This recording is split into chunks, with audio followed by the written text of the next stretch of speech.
Oi, eu sou Marcela. Oi, e eu sou Iris. E esse é o Direito ao Ponto.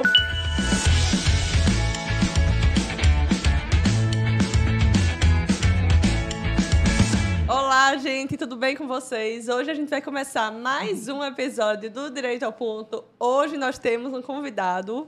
Ele vai se apresentar aqui, Dr. Luiz. Tudo bem? Marcela, Iris, prazer estar aqui com vocês.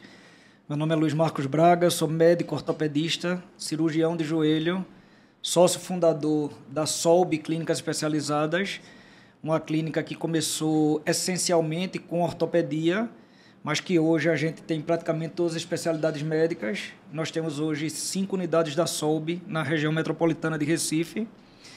Sou coordenador da ortopedia de alguns hospitais em Recife, Jaime da Fonte, Hospital Albert Sabin, Nossa Senhora Aparecida, Hospital Esperança, Recife. Algumas coisinhas mais, senão não dá tempo para entrevista. Bem-vindo, senão aí é bem extenso, né? Eu estou muito feliz, de verdade, de coração. Acho que a gente tem muito que falar aqui, tem muito que agregar, né? Tanto conhecimento técnico quanto humano também, e de empreendedor, né? Veja que exemplo. E eu acho que a gente poderia começar falando sobre artrose. Vamos embora. Vamos embora. Não é? O que é artrose, né? Porque também tem esse detalhe. Vamos entender primeiro o que é. Pois é. Porque... Vamos tentar buscar uma linguagem bem, vamos dizer assim, simples, para que quem está nos assistindo possa entender, né? Total. Vamos imaginar que o osso ele seja uma mesa de madeira. A madeira ela é áspera, tá? O verniz é quem fica na superfície da mesa, dando suavidade a essa estrutura. Então, na articulação, onde a gente tem movimento, o osso ele é recoberto pela cartilagem. Então, a cartilagem, a gente pode dizer assim, entre parênteses, né, entre aspas, que ela seria o verniz que cobre o osso. Essa estrutura, ela na artrose, é a doença onde a gente vai ter uma destruição progressiva da cartilagem, com exposição óssea, tá? Essa é uma doença multifatorial, ela não tem uma única causa. As mulheres têm mais tendência à artrose do que os homens, condições genéticas, hereditárias, aumento de peso, massa muscular ruim, alongamentos ruins, traumatismos. Então, na verdade, ela é uma doença causada por inúmeros fatores, prevalente, óbvio, além da questão do sexo, pela idade, né, atingindo principalmente a população acima de 60 anos, mas pessoas acima de 40 anos, 60% aproximadamente da população tem pelo menos uma articulação já com artrose. E com o envelhecimento, né, com o aumento da expectativa de vida do brasileiro, essa é uma doença hoje, assim, que a gente pode dizer que é o carro-chefe de um consultório de cirurgião de joelho, é a artrose. E a gente, assim, é um pouco hipocondríaca, tá? Eu tô aqui assim, meu Deus, meu joelho estrala. Qual é o primeiro sintoma, assim? Será que eu tenho? Vamos lá. Não tem, de fato, assim, sim, todos os sintomas, não, dá para dizer que é isso ou não é? Vamos Óbvio, lá. precisa ter uma análise, né? É importante a gente saber que a artrose não vai começar já como artrose. Entendi. Tá? Isso. Nós temos uma doença pré-artrose, podemos dizer assim, que é a condropatia. Então tá ali rolando. Isso, exatamente. Então, o que é a condropatia? Condro é cartilagem, patia é a doença. Doença da cartilagem. Então, a cartilagem ela tem 4 camadas: superficial, intermediária, profunda e calcificada. Embaixo da camada calcificada é que a gente vai ter o osso subcondral. Então, a doença ele começa na camada superficial da cartilagem, com um amolecimento, vai começando a haver uma fissura pelas camadas da cartilagem, e quando essa fissura atinge o osso subcondral, ultrapassando todas as camadas, é que a gente vai ter a artrose. Então, os sintomas da condropatia e da própria artrose, eles se confundem. Não é? Então, por exemplo, vocês são pessoas jovens. Obrigada. Se chegarem no meu consultório com sintomas de doença condral, obviamente eu vou pensar numa condropatia. Né? Porque vocês, a não ser que tivessem tido um traumatismo assim, muito importante na articulação, não teriam idade para ter uma artrose. Tá? Mas os sintomas são muito parecidos, tanto da fase inicial quanto da fase tardia, porque a doença condral ela não respeita o grau de evolução. Então, vou dar um exemplo a vocês. Eu tenho um paciente com artrose grau 1, com dor incapacitante, e tenho um paciente com artrose grau 4 sem dor. Então, nem sempre existe uma correlação da dor com a gravidade da artrose. É óbvio que quanto mais grave a artrose, maior a possibilidade de sintomas incapacitantes, mas isso nem sempre é uma regra. De uma maneira geral, as dores articulares, os edemas, os inchaços, a crepitação, que é aquele barulhinho como se a gente tivesse uma areiazinha dentro do joelho, principalmente quando sobe escada, quando desce escada, né? E o derrame articular, que o pessoal chama e popularmente da famosa água no joelho, né? Que é nada mais, nada menos do que a cartilagem ela deixou de se nutrir, de se alimentar, porque a articulação está inflamada e você começa a acumular líquido na articulação. Porque a cartilagem ela não se alimenta pela vascularização, ela se alimenta por osmolaridade.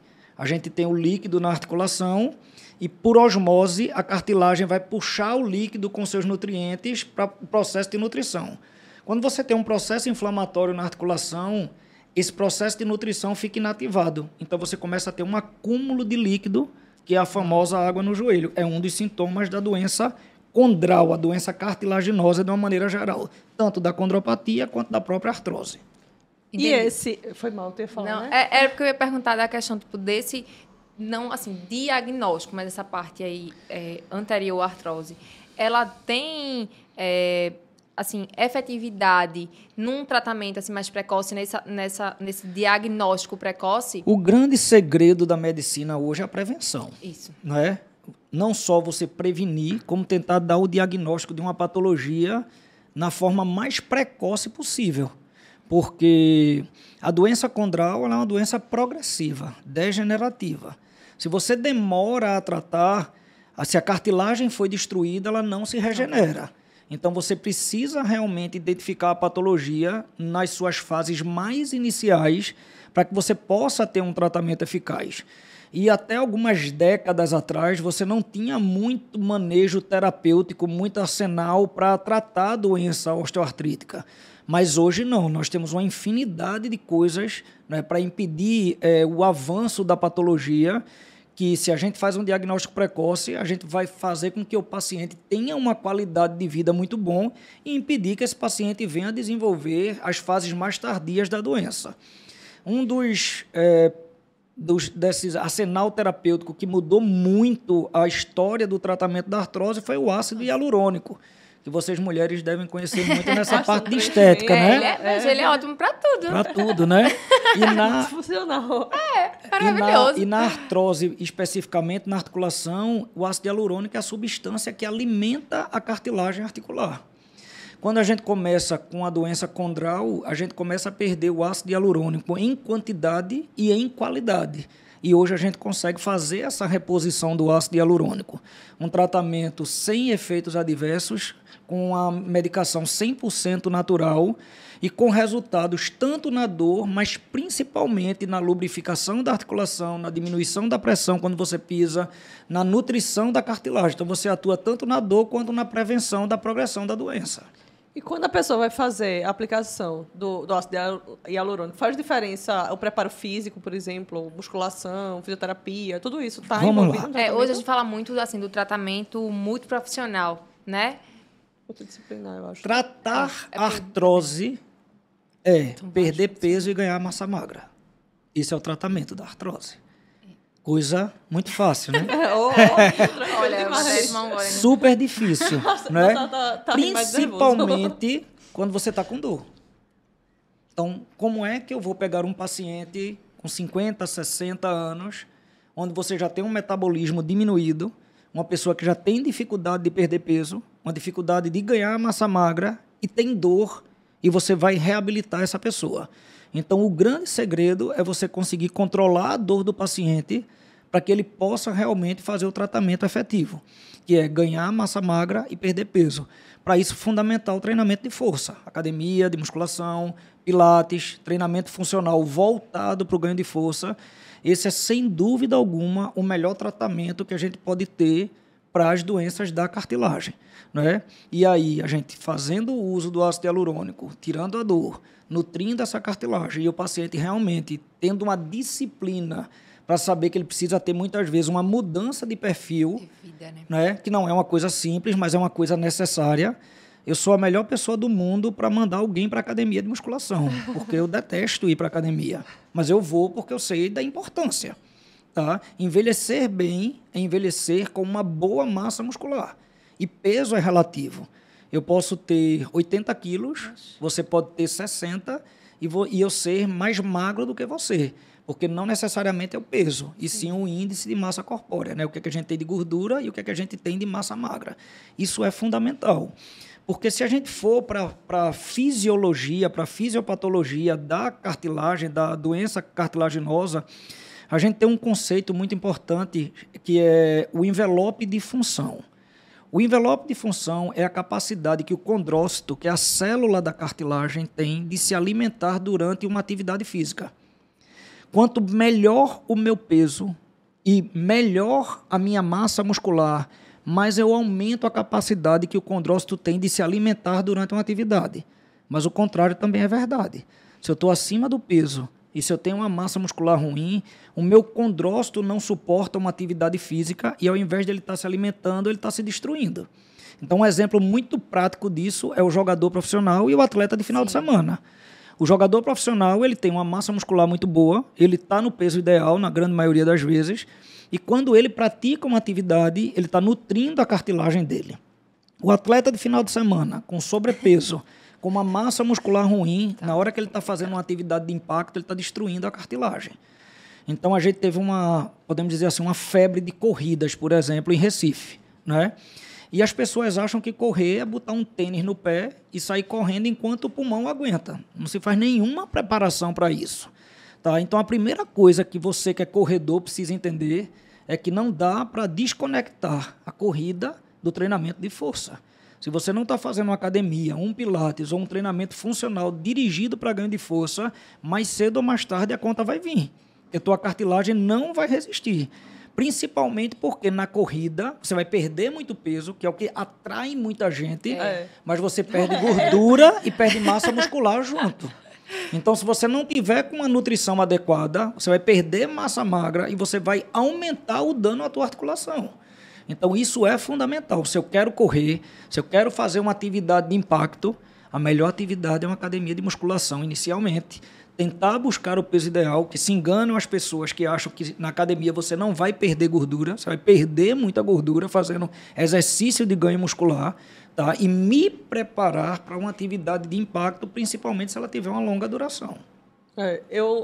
Sabe quem é Gisele Borges? Eu posso falar que ela é minha amiga, que é ortopedista. Sim, sei que é demais. Ela é minha amiga, a gente joga tênis junto, né? E aí ontem... Só que aí eu sou atleta final de semana, né? Eu sou aquela pessoa que ama jogar tênis, mas eu não sei nada de tênis. Eu não sou preparada. Então eu joguei de manhã, joguei de noite. Quando foi à noite, Gi, velho, o que é isso que meu punho tá doendo tanto, hein?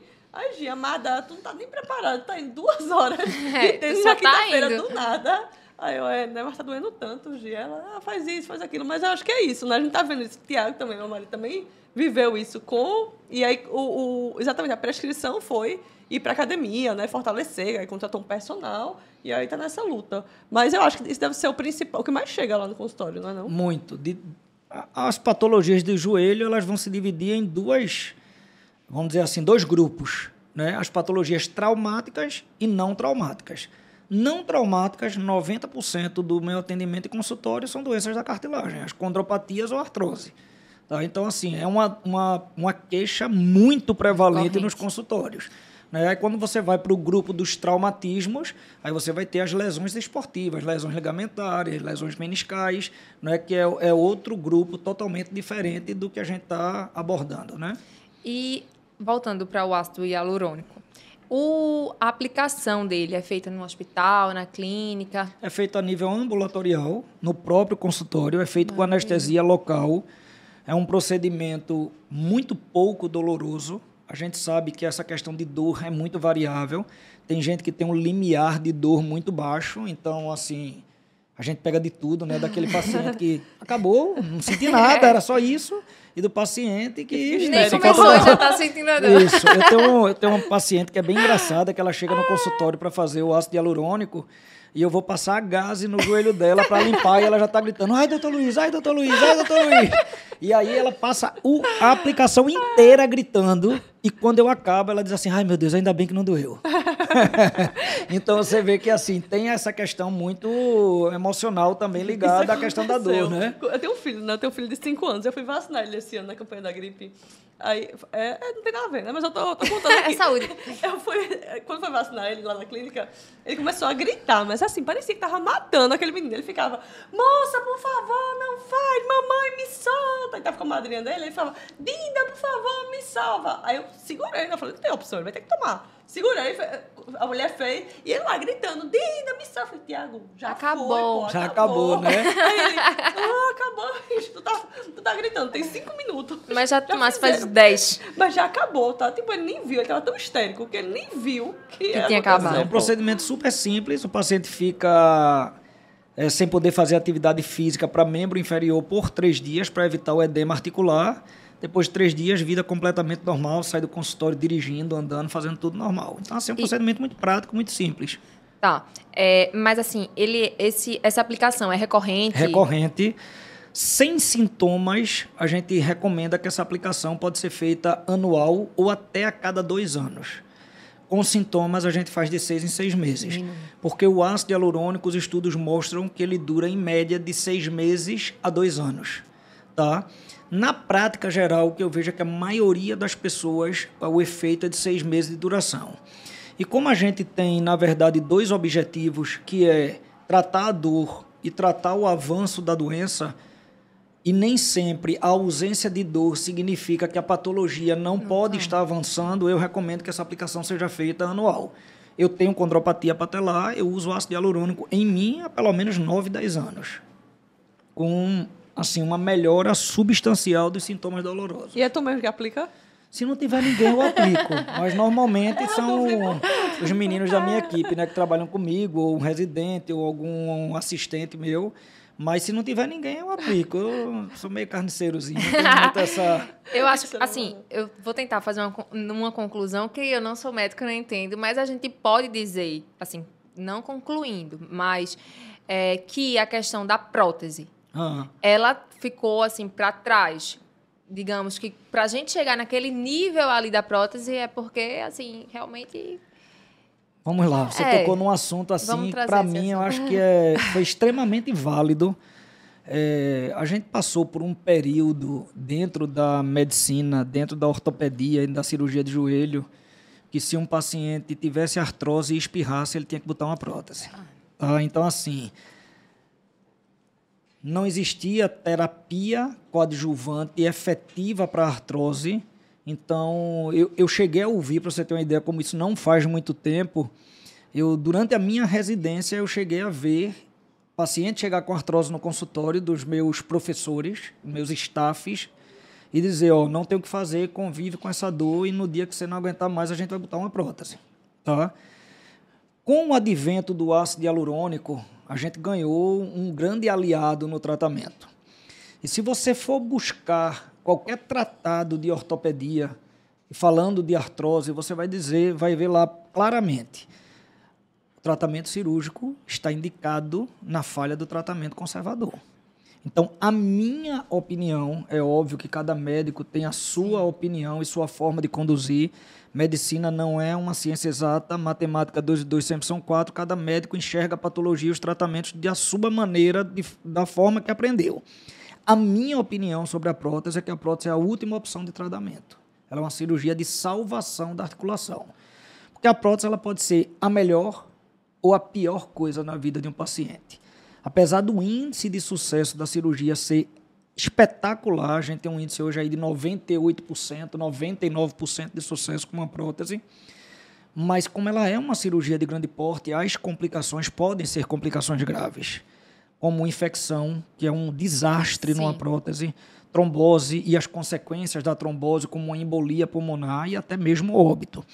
Então, Apesar de, na literatura, a gente ter 1%, 2%, 0,5% de complicação, quando acontece com você, aquilo vira 100%. Sim. Né?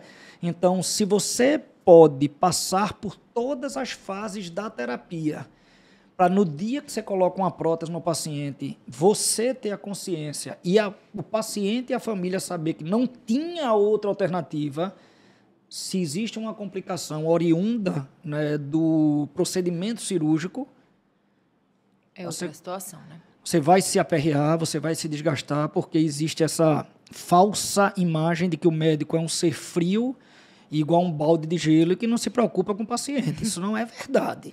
A gente tem que ser frio na hora que você está operando. Estou operando, o paciente tem uma complicação, tem algo na cirurgia que não está acontecendo como a gente prevê, eu tenho que ser frio para terminar o procedimento e buscar as alternativas.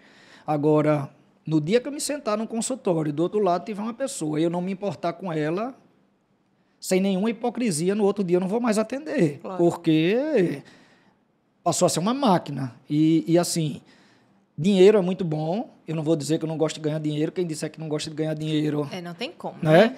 Mas ele não pode ser o carro-chefe que vai conduzir o teu dia a dia. Ele tem que vir de maneira secundária ao que você faz. Né? Então, não tem como um paciente seu complicar, mesmo que você tenha a consciência de que você fez tudo correto por ele, e você não se preocupar e não se aperrear.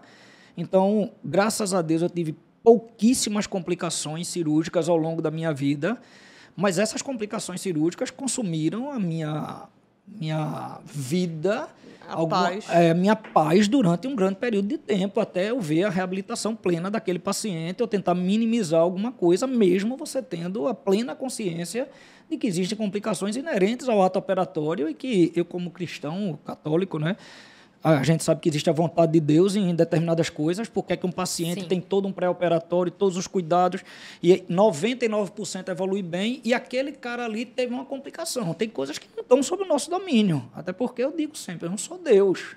Né? 100% na vida é só Papai do Céu, a gente está muito longe disso. Mas, quando você tem a consciência que não tinha outra alternativa para aquele procedimento, afaga um pouco o seu coração. O ruim é você indicar um procedimento e o seu paciente ter uma complicação e eu podia ter feito isso. Talvez não era a hora de eu fazer isso. Então, isso aí, realmente, você colocar sua cabeça no travesseiro e não conseguir dormir de noite, isso, para mim, faz muita diferença. Né? Eu faço até um paralelo àquilo que eu falei na terça, naquela aula. Terça a gente foi para uma aula, e aí estava conversando e falando sobre plano de saúde, né? A gente trabalha muito plano de saúde. E aí dizendo, olha, tem paciente que chega para a gente, né? Cliente nosso, chega com um laudo perfeito. E esse paciente é muito mais fácil a gente conseguir o direito dele. Muitas vezes é um direito relacionado à vida. Muitas vezes é um home care, umas vezes é uma prótese, algumas vezes é uma cirurgia de coração, um stent, um PME que é negado. E, às vezes, o paciente chega com um laudo que é horrível. Um laudo horrível. A gente pergunta para ele, olha, tem como você conseguir um laudo melhor, você contratar um médico particular? E ele diz, não tem como. Eu não tenho acesso, eu não tenho dinheiro para pagar um médico particular, eu só tenho esse laudo. A gente vai fazer o quê? A gente estava conversando sobre isso. Bom, vai lutar, né? Vai lutar, dentro da arma que tem, né? Fazer o melhor que a gente pode naquela situação. E, assim, é óbvio que a gente se importa. Era sobre isso que até me veio comentar aqui. A gente se importa, claro, a gente fica triste quando vai perder uma liminar. Mas se a gente está fazendo o melhor que a gente pode, ele deu tudo o que ele tinha, e a gente está fazendo o melhor que a gente pode, isso é um acalento no espírito, assim, a gente fala, poxa, realmente a gente perdeu uma pena, mas a gente fez o melhor que a gente podia com o que a gente tinha naquele momento. Com certeza, foge do nosso né? controle, algumas coisas. Né? A gente não tem, é uma ilusão muito grande a gente achar que a gente tem o controle de absolutamente tudo. E a medicina está aí para dizer, olha, eu tive... Não devia falar não, mas vou falar. Eu tive o pai de uma amiga minha, um cara rígido, eu falei para a Marcela hoje, um cara rígido, forte, assim, trabalhava, ele tem uns 60 anos, mas trabalhava, vida normal, dirigia, fazia tudo, vida normal. E aí, 2 domingos atrás, ele estava fazendo um serviço na escada e ele caiu de testa e faleceu. Eu tô rindo porque, assim, eu fico logo nervosa. A gente tava conversando isso enquanto a gente tava almoçando hoje. Jesus do céu, só morre um dia mesmo. Só morre no dia que tem que ir. Porque, veja, eu tô aqui, mas se eu cair aqui, meter minha cabeça, socorro. Mas também tem aquele vídeo, né, que a gente vê que o homem passou ali, o caminhão passou por cima, ele sobreviveu. Eu vou me prender. É verdade. Mas tem coisas que realmente fogem. Mas é isso, a gente ter a consciência que escolheu o melhor caminho. É verdade. Né? E proporcionou àquele paciente, àquele cliente. E assim, uma coisa que eu sempre digo, meninas, é o seguinte, como a medicina ela não tem um caminho único para você seguir quando você indica um tratamento para o paciente, o que eu digo sempre, que eu sempre fiz questão de repassar para os residentes que passaram por mim, é que se você tiver em dúvida, se coloca no lugar do paciente. Tá? Então, por exemplo, chega uma paciente idosa para fazer um tratamento. O que é que eu faria se essa paciente fosse minha mãe? O que é que eu faria se fosse meu pai? O que é que eu faria para mim se eu tivesse diante dessa situação? Isso vai diminuir demais a chance de você errar. Tá? Porque não tem ninguém perfeito. Em determinado momento você pode tomar uma conduta que talvez não seja a mais adequada. Tá? Mas isso diminui muito a chance de erro. É você se colocar no lugar do paciente. E uma coisa que eu digo sempre também é o fato de... O paciente, quando ele busca um médico, ele está abalado física e emocionalmente. Né? A doença física ela já leva você a alguma alteração de saúde mental. Né? Você tem medo de morrer, medo de ficar com a sequela, medo de fazer uma cirurgia... Então, o médico ele tem que ser um pouco psicólogo também e entender a parte humana do tratamento, porque isso também aumenta a eficácia e os resultados. Eu tive uma paciente agora há pouco, que é um exemplo muito bom disso. Eu tinha feito uma prótese nela há 12 anos atrás. Ela levou uma queda e agora há pouco a prótese é para durar em média de 10 a 15 anos. Ela levou uma queda há pouco e quebrou um componentezinho pequeno da prótese, que é chamado de polietileno, que é como se fosse um amortecedor entre as duas superfícies de titânio. Então, eu fiz uma cirurgia nela só para trocar o polietileno. Então, assim, uma cirurgia muito pequena, perto de uma prótese total do joelho. Entrou na sala, abriu o joelho, troquei o polietileno, uma cirurgia de 20 minutos. E esse pós-operatório muito simples, pouco doloroso, porque o dano tecidual é mínimo. E ela já vinha há 1 ano... se preparando para fazer a prótese no outro joelho. E aí a gente fez a prótese no joelho dela, agora recentemente ela está com 3 semanas de operada. Ela ficou na cabeça dela a dor que ela sentiu no segundo procedimento da prótese e não no primeiro de 12 anos atrás, porque a mente da gente faz isso, ela vai esquecendo um pouco daquela realidade que você passou. Marcelo já esqueceu até do parto? Esqueci. E aí o que é que acontece? Ela começou a desenvolver um quadro de ansiedade porque ela comparava a dor e a incapacidade que ela tinha nesse pós-operatório agora, não com o que ela teve há 12 anos atrás, mas com o que ela tinha feito há 4 meses. E eram procedimentos cirúrgicos completamente diferentes. E eu examinava ela, eu via que a dor não era compatível com o nível de estresse que ela estava desenvolvendo, com o nível de ansiedade. Fiz toda uma investigação, porque mesmo a gente achando que a dor é muito mais emocional, né, do que física, a gente é obrigado a investigar tudo, né, para poder a gente chegar nesse diagnóstico. E nessa certeza, eu chamei ela para uma conversa. Eu disse: o que está lhe atrapalhando é a sua ansiedade. A senhora está muito preocupada com o pós-operatório dessa cirurgia em comparação à outra. A senhora esqueceu o que a senhora passou há 12 anos atrás. E a sua comparação ela não é real. A senhora está bem, a senhora está ótima. Se tivesse alguma complicação, pode ter certeza que eu seria o primeiro a lhe dizer. Na outra semana, ela voltou boa para o consultório. Então, assim, você vê o quanto é importante você cuidar da parte física, mas estar atento à questão mental, emocional do paciente, né? E eu acho, assim, que, na minha visão, né, que, infelizmente, ainda não são todos os profissionais que têm essa visão. Aqui é inquestionável, né, gente? É inquestionável o quanto o senhor sabe, o seu conhecimento técnico. Todo mundo está vendo, a gente não precisa nem dizer, como eu disse, é inquestionável. Mas eu acho que, além disso, é justamente trazer esse médico humano, de enxergar a pessoa além só da medicina, né? E é quando a gente vê aquele tratamento, aquele sentimento acolhedor de você pegar aqui e dar a mão. Ai, ainda bem que é o senhor que está comigo, né? E, assim, a gente vê muito isso. no senhor, doutor Luiz, porque nem é do script aqui, mas eu acho que é preciso ser dito, porque também é uma realidade que muda a vida de muita gente, né? A gente, quando tem essa sensação ali com o médico, eu digo a gente, porque todo mundo aqui também é paciente. Isso, né? nós somos pacientes também, né? Também. Muda muito, porque muitas vezes é como você diz, tipo assim, ai meu Deus, eu vou morrer. Tipo, às vezes nem é, mas a gente que sente isso é muito forte. E quando alguém segura a mão da gente, principalmente o médico, que diz, tá, tudo bem, e enxerga além daquilo, é uma coisa fora de curva. E o senhor é fora de curva.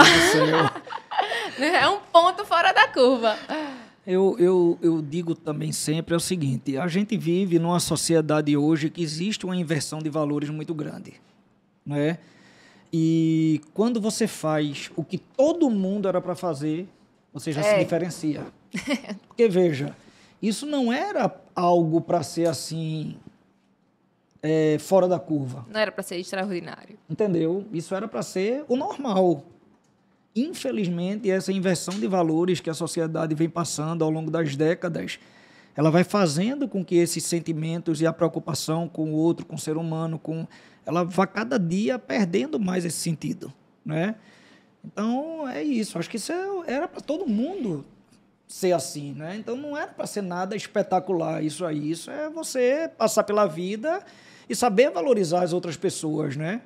Isso é A gente conversou sobre importante, isso né? na terça, exatamente dizendo isso, que, na verdade, o básico do ser humano é se importar com o outro, pô. Isso é o mínimo assim, que a gente pode fazer. O máximo é fazer, de fato, ser um médico excelente, um advogado excelente, saber atuar, judiciário, mas o mínimo é você ser uma boa pessoa, pô. Mas realmente falta isso para a maioria das pessoas, falta principalmente o desejo e a intenção de ser uma pessoa boa.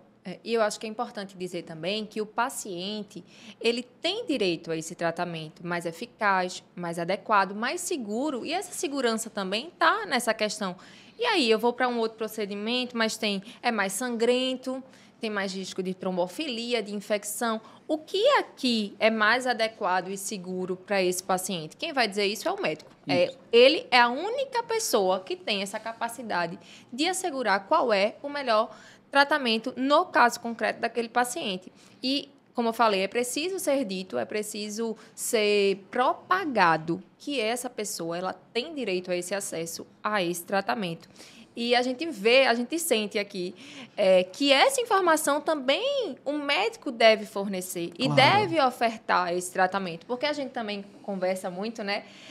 Também, terça-feira a gente estava conversando, que às vezes o médico quer ofertar aquele tipo de tratamento. Exatamente a história da assim, lente, tipo, né? eu queria dar essa, mas só pode ser essa. Sim, a gente também só faz o que pode, dá, o que pode. Mas a gente não deixa de falar e de ofertar aquele caminho. O mercado de saúde é um mercado muito complexo. Muito complexo. Não é um mercado fácil. Porque se a gente tivesse toda a saúde da população coberta pelo Estado, que teoricamente era o que a gente deveria ter direito, que a gente paga imposto para isso, para ter saúde, educação, segurança, e a gente não tem, né? Entre outras coisas. Mas se todo o mercado ele fosse coberto pelo, vamos dizer assim, pelo Sistema Único de Saúde, né? pelo Estado de uma maneira geral, mas a gente tem a iniciativa privada dentro do mercado de saúde. São as operadoras de plano de saúde. E quando a gente entra nesse mercado, a gente tem que enxergar o âmbito do negócio pelas duas extremidades. Tá? Tudo que vem na medicina vem para encarecer. Isso é um fato. Todo novo diagnóstico, toda evolução tecnológica, ela vem para encarecer. Você tem um parafuso que você usa para uma fixação que custa R$3.000. Surge um parafuso com uma mudança que agrega alguma coisa diferente, ele passa a custar 30 mil. Então, assim, muitas vezes a gente tem dentro do mercado de saúde, mercado financeiro da saúde, podemos dizer assim, uma conta que muitas vezes não fecha. E aí, do lado, a gente vai ter as operadoras, que são capitalistas na sua essência e que estão ali para ter um lucro, obviamente. Claro, né? Elas não estão ali para fazer filantropia. E, ao mesmo tempo, a gente tem do lado de cá os usuários que querem as suas benefícios.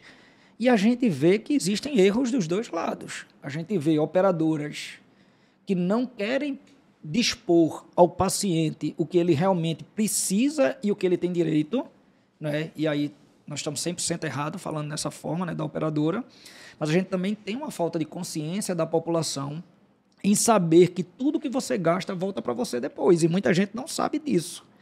Os reajustes de plano de saúde, eles são feitos em cima da tua sinistralidade.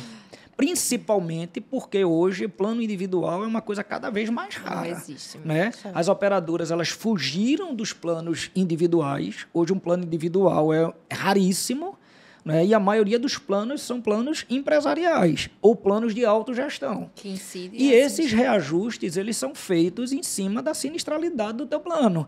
Então, por exemplo, eu pego um paciente que chega muitas vezes, hoje, graças a Deus, há muito tempo que eu não dou plantão. Mas na época que eu dava plantão, muitas vezes o cara chegava e dizia assim, não, eu vim trazer meu filho para o pediatra e aproveitei para gastar o plano. Então, assim, ele tem a falsa ilusão de que ele paga um plano de saúde que ninguém pagaria por isso. Então, assim, é um mercado complexo, onde você tem a mola principal é o paciente, nenhum tratamento pode ser prescrito sem que você tenha o paciente como prioridade máxima e absoluta, mas você tem que ter muita preocupação com tudo que você faz, tanto do benefício que você traz ao paciente, quanto ao custo agregado que vem daquilo ali. Eu vou dar um exemplo.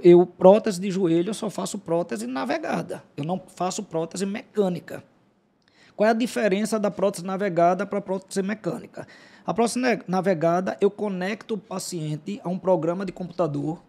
Esse programa de computador, ele vai fazer toda a leitura digital do membro inferior do paciente e eu vou conseguir simular tudo que eu vou fazer com o paciente e eu sei como a prótese vai ficar no final antes de eu fazê-la. Então, eu brigo pela perfeição máxima e isso vai aumentar a durabilidade da prótese, porque quando a gente faz uma prótese, a gente tem que corrigir o eixo mecânico, que é o desvio zambeta e cangalha, que, popularmente falando, você tem que deixar a perna reta para a prótese durar. E, ao mesmo tempo, você tem que corrigir os desequilíbrios ligamentares, porque quando você tem uma deformidade, os compartimentos eles vão ter tensões diferentes dos ligamentos. O compartimento que está mais apertado, os ligamentos vão estar apertadinhos. O compartimento que está folgado, os ligamentos vão estar esticados. E você precisa equilibrar esses ligamentos. Com a prótese navegada, você consegue atingir isso com 100% de perfeição. A olho nu, você não vai conseguir. Mesmo o cirurgião mais experiente não vai conseguir. Eu faço prótese navegada desde 2008, 2009. Então, eu tenho aí, o quê? 13 anos, é isso? 13 anos que eu faço só prótese navegada. Se eu solicitar uma prótese navegada e o convênio não libera, eu prefiro não fazer. Por quê? Porque aquilo ali é o que eu tenho treinamento. Eu tenho 13 anos de curva de aprendizado, meus resultados são excepcionais e eu não estou disposto nem a colocar o paciente em risco, nem tampouco colocar o meu nome em risco e a minha carreira para usar um material que eu não tenho mais o domínio da técnica, que eu não utilizo há inúmeros anos, né? E hoje, inclusive, recentemente, o Conselho Federal de Medicina emitiu um parecer dizendo que, com os avanços técnicos, as operadoras elas não têm mais o direito de interferir na técnica escolhida por médico. Isso é uma coisa muito importante ser dita, mas, ao mesmo tempo, o médico tem que dar as opções de marcas, de fornecedores, para que você não direcione teu tratamento especificamente para uma marca, né? Então, mas na técnica específica do médico, hoje não se pode mais interferir. Tá? Porque eu não sou obrigado a não acompanhar o avanço e a evolução técnica. Né? Eu tenho que tentar ofertar para o meu paciente o que existe de melhor. Tá? Então, assim, se tem um convênio que não me libera uma prótese navegada, eu prefiro não operar. Não tem dinheiro no mundo que me faça colocar uma prótese no paciente que seja nacional ou uma prótese mecânica. A prótese nacional, porque ela tem uma durabilidade muito inferior à prótese importada, e a prótese mecânica, porque eu não vou conseguir chegar na perfeição que eu chego da navegada, e eu não faço prótese mecânica há, sei lá, 15 anos, 10 anos. Então, eu não estou mais disposto a correr riscos desnecessários, nem para mim, nem para o paciente. Mas, ao mesmo tempo, às vezes você chega um paciente no consultório que ele tem uma doença que não precisa fazer uma ressonância. Se você não pedir uma ressonância para ele sai do consultório com raiva de você. A gente tem, tanto a questão do que o senhor falou do reajuste, a gente tem um episódio gravado de reajuste, porque, assim, tem muitas coisas também que precisam ser explicadas até para as pessoas de uma linguagem bem informal, para as pessoas entenderem, porque a cada tipo de plano, né, a cada modalidade contratual incidem alguns tipos de reajuste.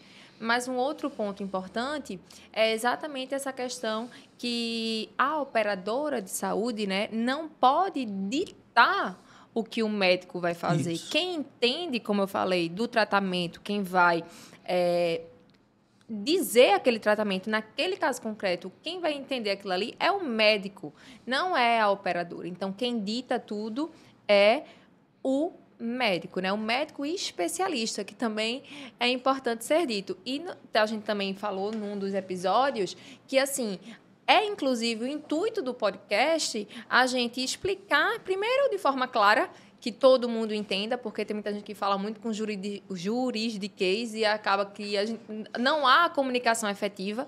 E o outro ponto é que, assim, existem duas parcelas da população. Uma é que ela acha que não tem direito nenhum. Isso. E a outra é que ela acha que ela pode tudo. Isso. E que, assim, não é aí. É o que eu acabei, você exatamente. conseguiu resumir o que eu falei. Isso, existem normas, tem que buscar o ponto de equilíbrio, existe a legislação, e quem vai saber enquadrar, falando aqui, né, agora, no ponto jurídico, é realmente uma pessoa especialista naquilo.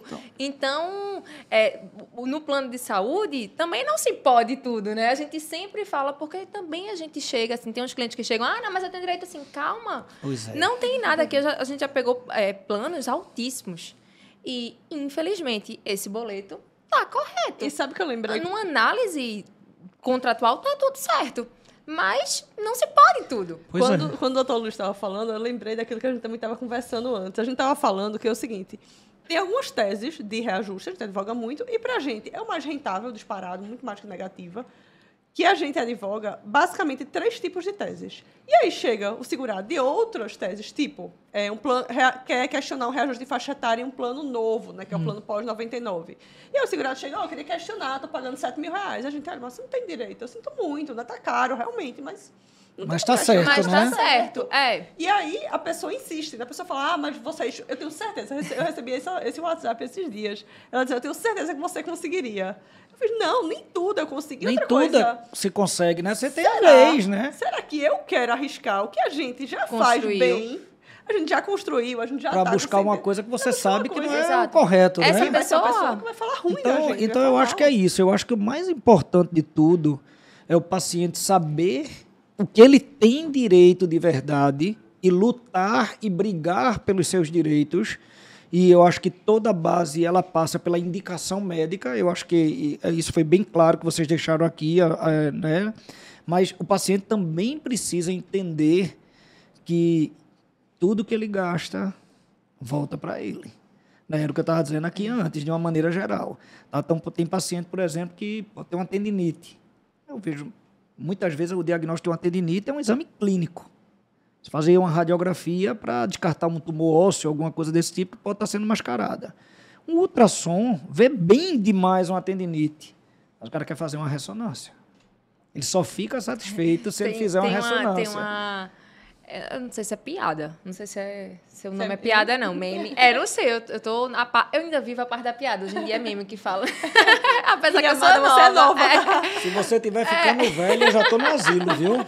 Não, ela tá Mas nova é porque ainda. o pessoal diz assim, fui na emergência e só me passaram de pirona. Ele que analisou o teu caso. Vê só, tu não é um médica, mulher. Aceita, né? Tipo, Aí, vê só. vamos lá, tu queria o talvez... quê? Talvez, queria sair uma ressonância da cabeça, da perna. Talvez não precisasse nem você ter ido na emergência. Exatamente. Entendeu? Tem um Isso é negócio tão na cultural internet aqui, né? que é assim. Eu não Exato. sei nem se é figurinha no WhatsApp, viu? Aqui a gente tem uma cultura, muitas vezes, que o paciente ele se consulta na emergência. Muito. Entendeu? Então, graças a Deus, eu digo assim, graças a Deus, porque dar plantão não é uma coisa boa, não é uma coisa agradável. Você dar plantão muitas vezes, a maioria, porque você precisa pagar suas contas, tem que dar plantão. Mas plantão não é uma coisa coisa boa. Principalmente plantão noturno, plantão de final de semana, você pega feriado, Natal. Quantas noites a gente já passou? Natal, Réveillon, de plantão, feriado, todo mundo na praia. E com filho é muito complicado. Né? É. Então, assim, tem muito tempo que eu não dou plantão, mas quantas vezes a gente recebia pacientes nos plantões com queixas de consultório indo para a emergência. E o que acontece muitas vezes? O cara passa 10, 15 dias com a dor. Na hora que ele vai na emergência, ele quer ser atendido como uma emergência. Se ele esperar 5 minutos, ele está reclamando porque aqui é uma emergência. Mas se todo mundo que estivesse ali estivesse buscando realmente uma emergência, você talvez não tivesse aquele fluxo enorme na emergência como existe em alguns hospitais. Né? Então, a emergência é um local para você ir quando você tem uma necessidade muito grande e você não pode esperar. Porque não tenha dúvida que você vai ser muito melhor tratado e conduzido a nível ambulatorial do que no tratamento que você chega num plantão, numa emergência no final de semana. Né? O cara vai cuidar do que realmente é essencial aqui naquele momento. Né? Não dá para buscar numa emergência um tratamento de consultório, um tratamento ambulatorial. Tinha paciente que chegava na emergência com 4, 5 sacos de exame complementar de ressonância de 10 anos atrás, de 15 anos atrás, para fazer consulta na emergência. Como eu sou um cara muito, vamos dizer assim, paciente, tranquilo, muitas vezes eu atendia, não evitava o desgaste, que não vale nem a pena, entendeu? Mas, assim, falta essa consciência. O mercado de saúde, eu digo que é um mercado difícil por causa disso, entendeu? Eu já ouvi cada história de amigos, em plantão mesmo, de ameaça de paciente. Ou você me atende, ou eu vou fazer não sei o quê. Ou... Eu já tive noite de acordar 3 horas da manhã para atender um paciente e o cara chegou para me pedir uma guia de fisioterapia. Absurdo. Tranquilíssimo. Pois é. Entendeu? Uma emergência. Conduzindo agora já para a finalização, vou fazer uma pergunta. Qual foi o principal ponto, assim, que você se viu como autoridade, que você fez? Caramba, agora eu tô vendo que tá dando certo aqui, realmente minha vida tá mudando. Sou uma referência, né? Sou uma referência nisso. Vamos lá. Minha história médica é uma história bem peculiar, né? Porque eu não tinha nenhum parente médico. Eu vim de uma família muito humilde. Minha mãe era professora do Estado, meu pai era técnico de contabilidade. E eles se separaram, eu tinha 13 anos de idade e eu fui criado apenas pela minha mãe. Então, assim, não tive, graças a Deus, nunca passei fome, nunca tive dificuldade assim financeira de me faltar o básico dentro de casa, mas eu não tive uma adolescência e uma infância assim de luxos e sobras. E quando eu entrei na faculdade de medicina e me formei, terminei a minha residência médica, eu literalmente não tinha R$1 na carteira, nada, absolutamente nada. E eu recebi uma proposta de sociedade da clínica onde eu fiz residência, que foi a antiga clínica ortopédica de acidentados, que era ali no Espinheiro. Essa clínica hoje não existe mais, mas era a maior clínica de ortopedia do Norte-Nordeste. E foi até uma situação assim que parece engraçada, mas na época não foi muito, não. Passou, pelo menos, né? Vamos lá, eu recebi uma proposta de ser sócio da clínica para comprar 1% da clínica. E para vocês terem uma ideia, naquela época, o valor dessa cota era R$36 mil. Um plantão de 12 horas pagava R$200, para vocês terem uma noção do que era o valor desse 1%. E eu precisava comprar aquela cota para ter um mercado de trabalho, para ter um lugar para trabalhar. Só que faltava um pequeno detalhe. Os 36 mil. Eu não tinha R$1 no bolso. Não é que nem Zagallo. O gol é apenas o detalhe, o dinheiro é apenas o detalhe. Então, eu fiz uma proposta de pagar a sociedade com o meu trabalho. Tudo que eu produzisse ficaria para a clínica, para aquele cara que estava me vendendo a cota, né? E eu passei 3 anos trabalhando sem ganhar nenhum R$1. Porque quando eu estava pagando essa cota, surgiu a oportunidade de eu entrar em outra sociedade e eu sempre fui meio doido. Então, aí eu comecei a pagar essa outra sociedade também com trabalho. Então, eu pagava 2 sociedades, eu trabalhava. Nessa época, eu tinha 2 folgas por semana, terça-noite e sábado-dia. Todos os outros dias eu estava trabalhando. Meu carro era um armário. Tinha tudo, roupa, escova de dente, sapato, né? Foi a época que a gente casou, eu e Mara, que é minha esposa, que é dermatologista, e teve uma época assim, que quem pagava as contas de casa era Mara, porque todo o meu dinheiro era para pagar as sociedades. E eu não tinha como trabalhar mais do que eu trabalhava. Não tinha como encaixar em um outro horário, né? Isso. E aí isso aí durou 3 anos. Foi quando eu comecei a sobrar alguma coisa. E aí eu recebi um convite de uma operadora, que também não existe mais, estou ficando velho, viu? As coisas nem existem mais. Era chamada Santa Clara, tá? Eu nunca... Que foi comprada pela... Que ano foi isso? Foi em 2002 eu terminei a residência. Acho que eu fui trabalhar na Santa Clara em 2003 para 2004. Eu estava na escola ainda. Pois é. E Então, aí tudo eu bem, comecei a ter um retorno financeiro legal e comecei a ter uma demanda muito grande nos meus consultórios, porque é o seguinte, como eu não tinha consultório, eu dava plantão e atendia os pacientes na emergência como se aquilo ali fosse o meu consultório. Então, vamos dizer, Marcela chegava para mim com a dor na coluna. Eu examinava, eu pedia um raio-x, eu passava a fisioterapia para ela e mandava ela voltar para mim no plantão. Eu precisava fazer minha clientela, né? Eu não tinha consultório para atender. Chegou uma época que meu plantão era um inferno, desculpa a palavra, eu não conseguia levantar da cadeira. E aí a coisa vai começando a modificar um pouco, e eu comecei a abrir meus consultórios, graças a Deus, começaram a encher muito rápido, assim, até numa proporção fora da curva. E quando eu estava começando a me estabilizar, essa clínica faliu. Teve que ser vendida. Ótimo. É uma maravilha, né? E teve que ser vendida por problemas administrativos, problemas financeiros, e acabou que eu mais uma vez, vamos lá, e agora o mercado para onde é que vai? Mas eu sempre tive uma visão um pouco à frente do meu mercado. A gente tem que entender que dinheiro não se inventa, né? Ele está mal distribuído. E a gente vê que no mercado de saúde ele está centralizado em algumas coisas que tem um custo muito alto e às vezes falta um dinheiro da operadora, falta um dinheiro na mão do médico, falta um dinheiro na mão do hospital, porque alguma coisa pelo meio do caminho está se perdendo. E aí é onde vem a questão empreendedora, né? Empreender não é fácil. Eu digo que empreender no Brasil é para heróis. Só sabe o que é empreender quem um dia passou uma nota fiscal. Você nunca passou uma nota fiscal na sua vida, nunca fale de um empresário. Porque ainda tem essa visão no Brasil de que o empresário é o vilão. O empresário é quem fomenta a economia, é quem gera emprego. Um país sem empresário está morto, porque não tem como viver uma população inteira de um estado, né? E aí vem os desafios. É o desafio de você empreender. Empreender é dar um tiro que meio no escuro. Se tudo der certo, não existe nenhum negócio que seja 100% seguro, né? E aí foi quando eu resolvi abrir a Solb, né, que é a minha clínica hoje. A Solb, ela tem hoje, está completando 10 anos, a empresa, né? Até então eu era só autônomo, só médico. E hoje a Solb tem 5 unidades. Então, assim, quando você olha para o seu consultório, e você pedia no passado, às vezes, assim, você chegava no consultório, tinha 3 pacientes. Você, meu Deus do céu, será que no meu consultório nunca vai vingar? Não vai chegar 4, não vai chegar 5, não vai chegar 6.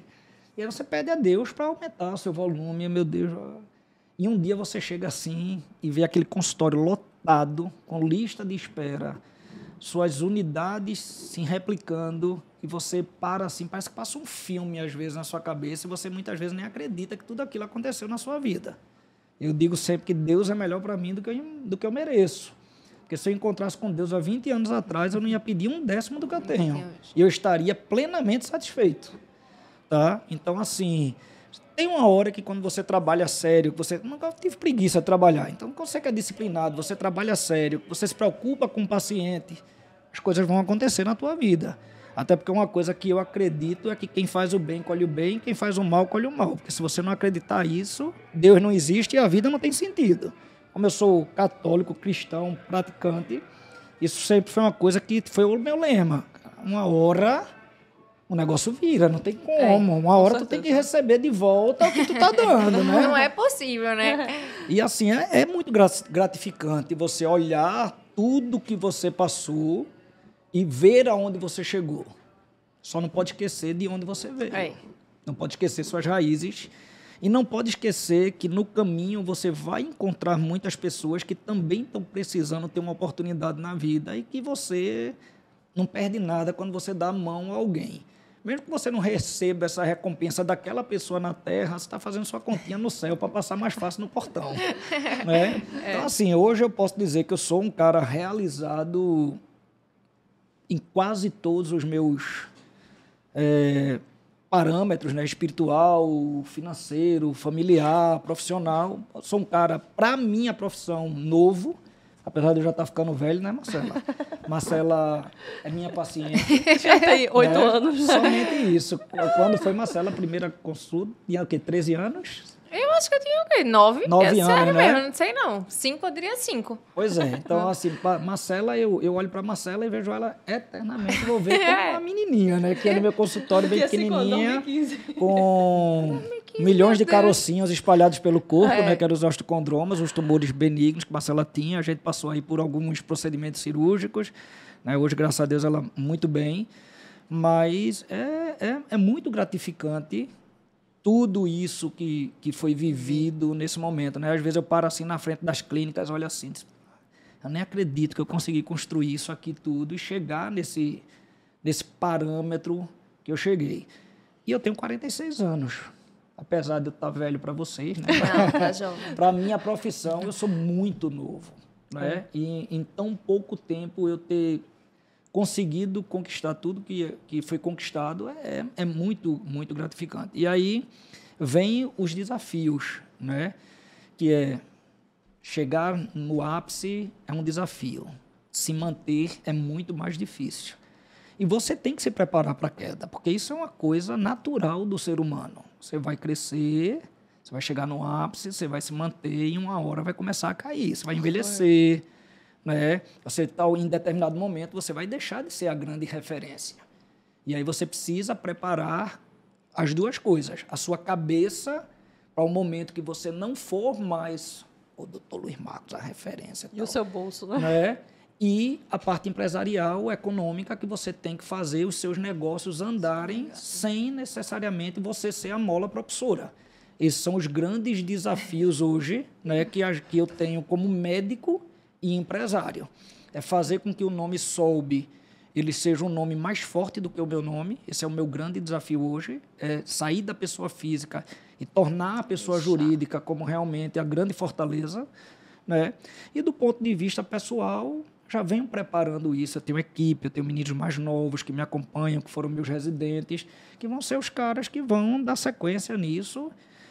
E tem a fase de você fazer tudo, trabalhar muito, a fase de você aproveitar a vida, curtir filhos, ver os filhos crescendo. Então, é tudo, né? Não é só a parte profissional, né? E, doutor Luiz, a gente estava falando antes exatamente sobre isso. Sério, porque assim, a gente teve uma virada de chave muito grande quando a gente enxergou a advocacia de modo como empresa, como a nossa marca. Que assim. não precisa necessariamente, que eu acho que é o que o senhor passa hoje, não precisa da gente lá dentro o tempo inteiro. Na verdade, a gente tem que estar na rua, enquanto outros advogados estão lá dentro para fazer, pelo menos, as atividades corriqueiras. E eu acho que é isso que o doutor deve passar na clínica. Se você não fizer a tua empresa caminhar sem a tua presença, você vai ser escravo do seu negócio para sempre.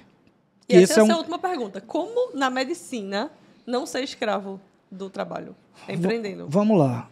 Aí a gente tem algumas coisas. Primeiro, a medicina ela tem uma coisa muito boa do ponto de vista financeiro. Se você quer ganhar mais, você tem espaço para trabalhar mais. Isso é muito bom, porque nem toda profissão te dá essa possibilidade, né? Então, preciso pagar um apartamento, vou pegar um plantão no final de semana. Então, assim, essa parte financeira de você poder trabalhar mais para ganhar mais é muito bom. Mas ela é uma armadilha. Tem que tomar muito cuidado com essa armadilha. Porque quando você cresce de padrão financeiro, você não quer cair. Então, muitas vezes, você vai se tornar refém daquele ritmo exaustivo de trabalho para o resto da vida. Isso sempre foi uma coisa muito presente na minha cabeça. Eu estudo muito educação financeira. E o cara que é autônomo, ele tem que saber educação financeira, porque senão ele está ferrado. Ele vai se aposentar dando plantão numa emergência.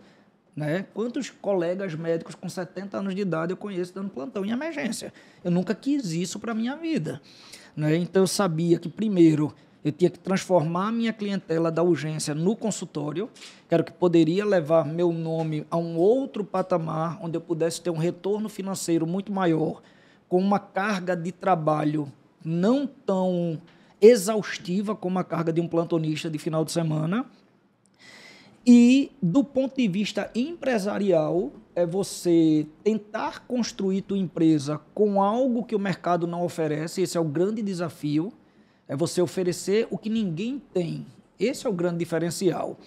Mas o que eu posso dizer para você não se tornar refém da sua empresa para o resto da vida é você fazer ela andar sem o teu suor diário. Isso não significa que você não esteja na retaguarda administrando a tua empresa, porque o que cresce, o gado só cresce aos olhos do dono, mas de uma maneira geral também diversificar em investimentos. Precisa saber, né, que você não pode viver só daquela tua fonte de renda principal. A educação financeira diz que você deve viver com 60% do que você ganha. Os outros 40%, 30% deve ser utilizado para investir. Eu fiz isso a minha vida inteira a partir do momento que eu paguei minhas primeiras sociedades. Né? Eu tava tipo...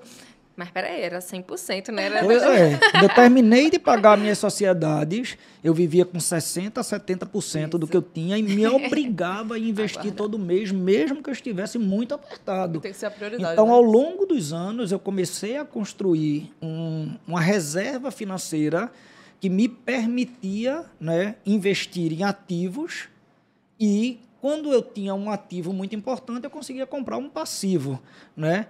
Porque as pessoas, por exemplo, uma casa, ela não é um ativo, ela é um passivo, ela tira dinheiro do teu bolso todo mês. Um carro não é um ativo, é um passivo. Você deve investir em ativos e, com os rendimentos dos teus ativos, você comprar os seus passivos, né? E aí, ao contrário, eu juntava 30%, 40% do que eu ganhava e, quando eu ia investir, eu comprava os passivos 30%, 40% do que eu tinha. Então, era conta ao contrário. Então, a maioria dos bens que eu adquiri na minha vida foram dessas formas. Eu nunca tirei dinheiro do meu bolso para comprar um passivo. E sim, eles vieram dos investimentos. Investimentos financeiros, imóveis, né, empreendimentos. Hoje eu não atuo só na área de medicina. Hoje eu tenho uma construtora. Né? Então, assim, eu já diversifiquei meu ramo empresarial. Eu tenho um aplicativo de celular que deve ser lançado em breve. Eu tenho alguns outros investimentos empresariais que me permitem não viver apenas hoje da medicina. Agora, o ganho médico também me deu a possibilidade de, nessas empresas, eu poder conduzi-las da melhor maneira. Então, por exemplo, a construtora, eu passei 5 anos, a construtora dando lucro, e eu nunca tirei R$1 para mim, porque nem eu nem meu sócio precisávamos da construtora. Ela era secundário. Isso também nos deu muito gás para que a gente pudesse alavancar a empresa. Então, a empresa foi construída, tudo que ela vinha, a gente reinvestia. Então, é educação financeira. Quem não quer se aposentar pelo INSS, né, que diz que em inglês isto nunca será suficiente, precisa realmente construir ativos. Se eu pudesse deixar uma mensagem hoje, fora dessa parte médica, da parte empresarial, é isso. A pandemia mesmo agora, eu passei 4 meses com todas as clínicas fechadas. Mas eu tinha uma reserva emergencial de 6 meses, que é o que se recomenda. Claro, Isso. Né? Se eu não tivesse essa reserva emergencial, talvez eu tivesse falido, talvez eu tivesse perdido minha empresa. Então, não é fácil ser empresário, é muito difícil. Você só vê a ponta do iceberg, né? Com certeza. E o que passou para poder chegar ali é muito complexo, né? Eu sempre digo, tem uma frase que eu falo sempre, se o pessoal só vê o glamour, não vê a guerra. Pois é. É o pé muito da bailarina, fácil ver né? o glamour, né? A guerra que ninguém vê. É o pé da bailarina. Todo mundo só vê a sapatilha, mas não vê os calos e as feridas por debaixo ali. E eu acho que tem muita coisa. Assim, medicina, quando a gente pensou no direito ao ponto, medicina e direito tem muita coisa em comum. E quando você foi falando de reserva financeira, né, de ir guardando quando começou a ganhar dinheiro, eu lembrava de como, e a gente tem muito contato com médico, não só na família, né, eu tenho muito familiar médico, mas de clientes, de pessoas que a gente conhece no nosso dia a dia, amigos e tal. São 2 profissões muito vaidosas. Então, muito vaidosas. Direito também. Eu lembro que Marcela sabe essa história. Quando eu comecei a ganhar dinheiro, foi em 2018. Eu comecei a ganhar dinheiro em 2018, eu tinha me formado em 2013, mas estava na guerra ali, 5 anos meio perdida, assim, sambando ali. Em 2018, quando eu comecei a ganhar dinheiro, eu tinha um Fusion. quitado. Carro bom, 2018, carro bom. Eu peguei meu Fusion, dei uma Q3, financiei no juro lá em cima, porque eu achava que a Q3, assim, eu ia ser muito mais importante se eu andasse de Q3. Mas eu fiz pior, né? Eu não quis nem comprar ela quitada, né? E se eu quitasse a diferença do Fusion para Q3, já era quase tudo que eu tinha. Então eu fiz, não vou gastar quase tudo que eu tenho. Eu vou financiar no Santander, juros ali de 1,5% no mês, mas pelo menos eu vou estar andando de Q3, né? Bom, a Q3, a coitada, não durou nem um ano. Porque eu fiz, isso não tá dando certo, É uma não. coisa complexa. Não é que você não possa andar, é porque, na verdade, Iris, o que aconteceu com ela foi que, com o primeiro salário dela, ela não pensou em aplicar, em fazer isso, em resolver a vida dela. Ela pensou em comprar um carro. Eu entendo, porque não é uma coisa fácil. Você falou assim, que a nossa profissão é uma profissão muito vaidosa, mas a sociedade também exige algo de você, e o seu primeiro contato é sempre visual, né? Então, vou te dar um exemplo. Você está na frente de um consultório e o médico chega com um carro importado, você tem uma visão sobre ele.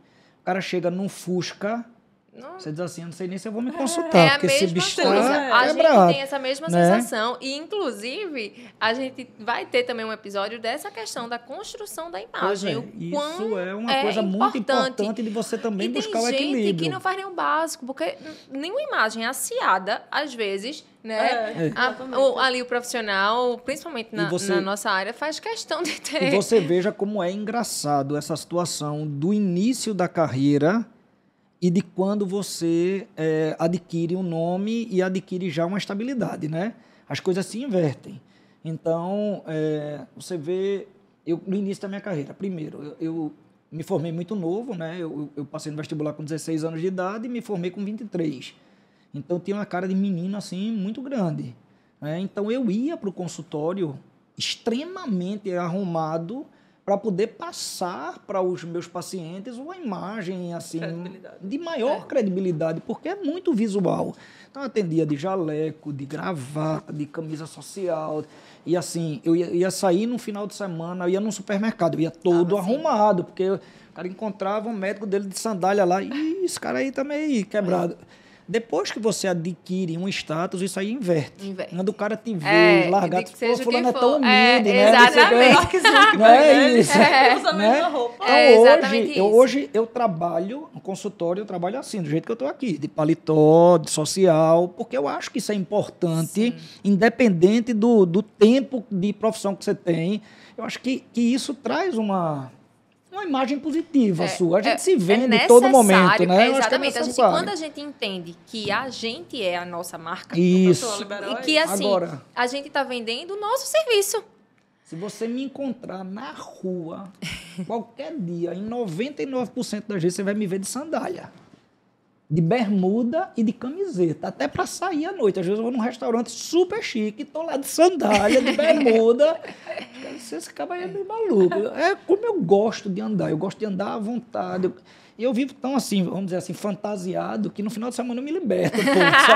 Mas para você viver isso, você tem que ter construído sua imagem. A imagem é muito importante de um profissional. Precisa estar a imagem já fortalecida, né? Exato. Como eu disse, eu passei também isso, porque eu também comecei muito nova.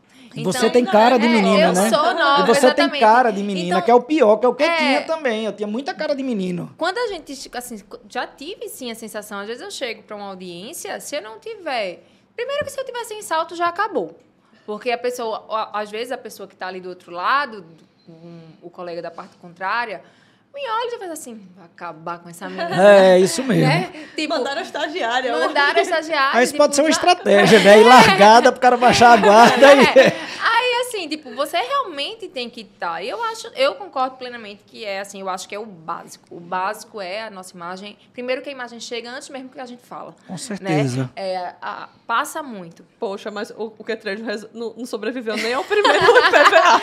Mas aí foi um erro estratégico. Mas veja, acontece. Do seu financiamento. E acontece porque, veja, eu errei muitas vezes empresarialmente ao longo dos anos. Eu fali algumas empresas que eu abri. Algumas empresas minhas não deram certo, ficaram pelo meio do caminho.